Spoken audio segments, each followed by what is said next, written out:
Every village has a story. Arrives in the most unexpected disguise. This is An Angel in Disguise by T.S. Arthur. Every village has a house everyone avoids, a place remembered more for sorrow than hope. But sometimes, the smallest home hides the greatest miracle.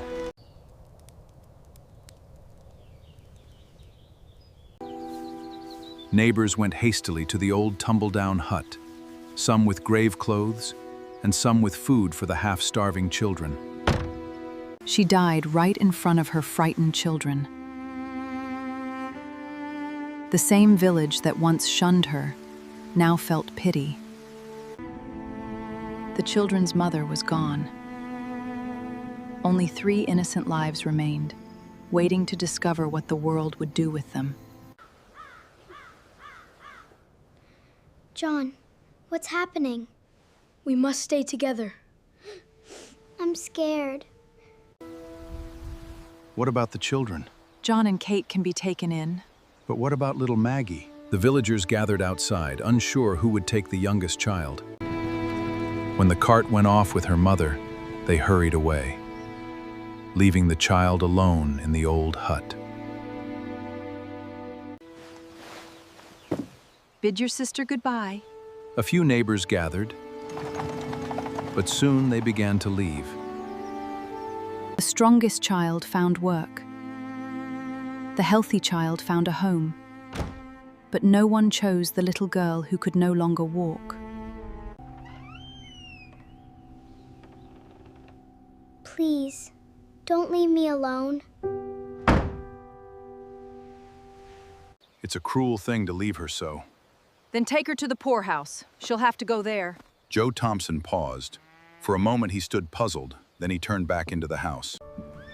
Though rough in exterior, Joe Thompson had a tender heart. He often mended the children's sleds and wagons free of charge. Will you take me with you?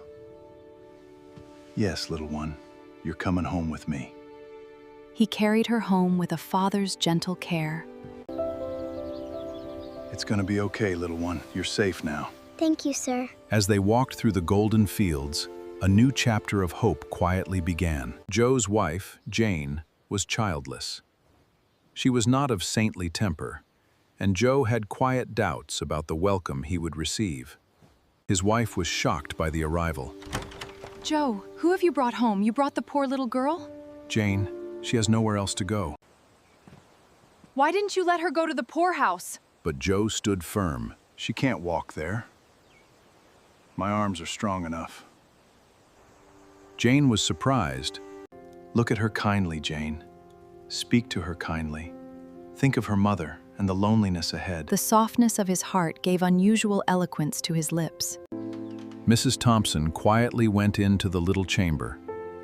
Joe felt it best to leave her alone and went to his shop.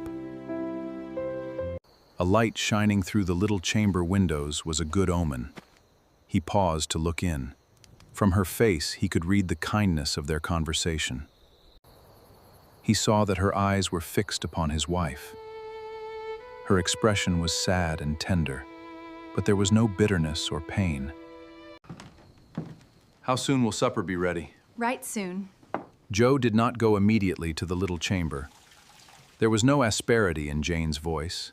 After washing the dust of work from his hands, Joe stepped quietly into the little room.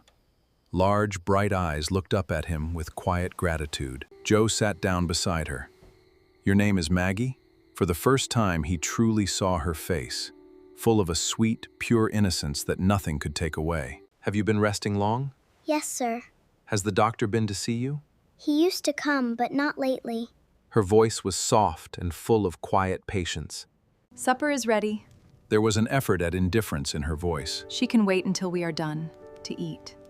But Joe understood that the coldness was only assumed. Joe waited for his wife to speak about the child. But for many minutes she kept silent, and he maintained the same quiet reserve. What are you going to do with that child? That was on both their minds. I thought you understood me, that she was to go to the poorhouse.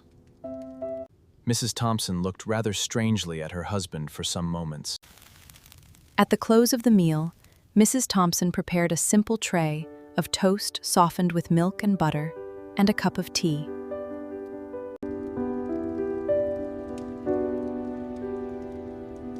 Is it good?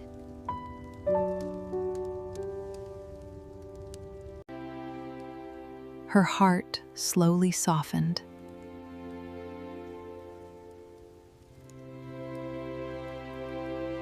The next morning at breakfast, Jane's heart had already begun to change. We'll keep her a day or two longer and helpless. She'll be so much in your way. I shan't mind that for a day or two. Here, my dear. Eat slowly. Thank you. You're so kind to me. The house began to feel like a real home. Joe never went to the Guardians of the Poor. In less than a week, Mrs. Thompson would rather keep Maggie than send her away. Day by day, Maggie filled their lives with unexpected joy.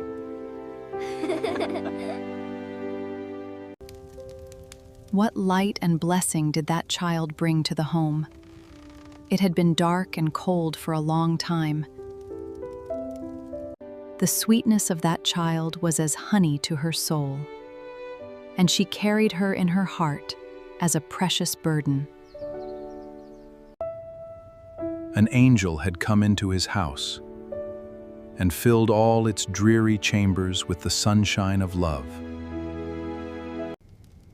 You've become very special to our family, Maggie.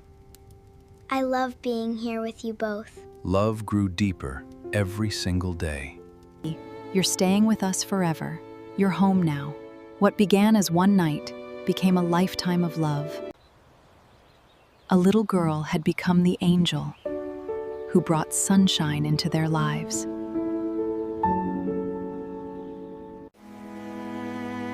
One small act of kindness can light up an entire home. Thank you for watching. Kindness always finds a way.